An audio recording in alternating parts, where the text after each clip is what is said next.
La déforestation est le phénomène de régression des surfaces couvertes de forêt.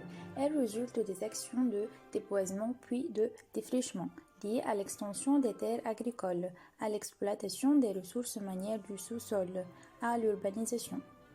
Les fournis de bois d'œuvre et de chauffage font passer le territoire de l'ancien Gaule d'un taux de déboisement de 90% en moyen de 15% seulement. La destruction de la forêt serait responsable de 182 à 20% des émissions de gaz à effet de serre. C'est un des éléments importants qui cause le réchauffement climatique.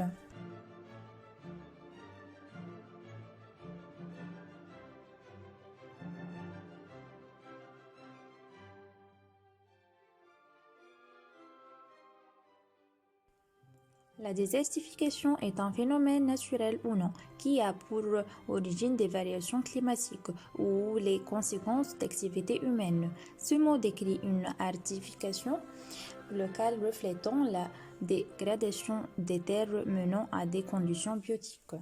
Ce phénomène présente des catastrophes naturelles à long terme.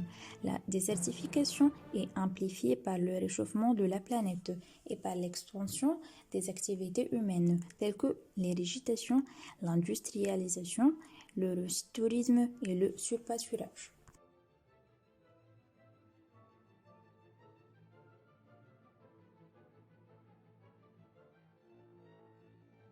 Les pollutions de l'eau peuvent se représenter sous différentes formes, chimiques mais aussi bactériologiques. Pollution thermique.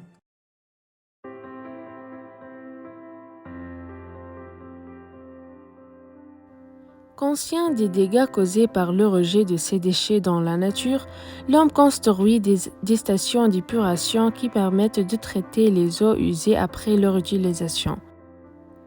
L'élimination de la pollution organique dissoute dans l'eau peut par ailleurs s'effectuer grâce à des bactéries qui digèrent les matières polluantes et les transforment en boue.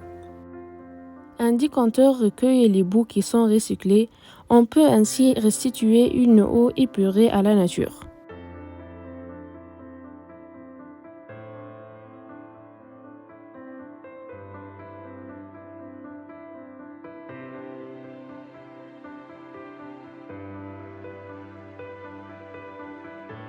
La loi réglemente le rejet des déchets nocifs pour l'environnement. Les déchets triés sont donc valorisés ou traités dans des centres adaptés. La valorisation des déchets par recyclage permet de réaliser des économies de matières premières et de contribuer à la sauvegarde de l'environnement.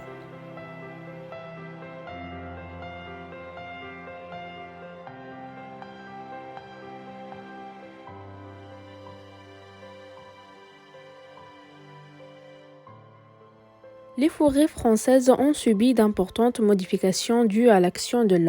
C'est pourquoi ont été créées des réserves naturelles.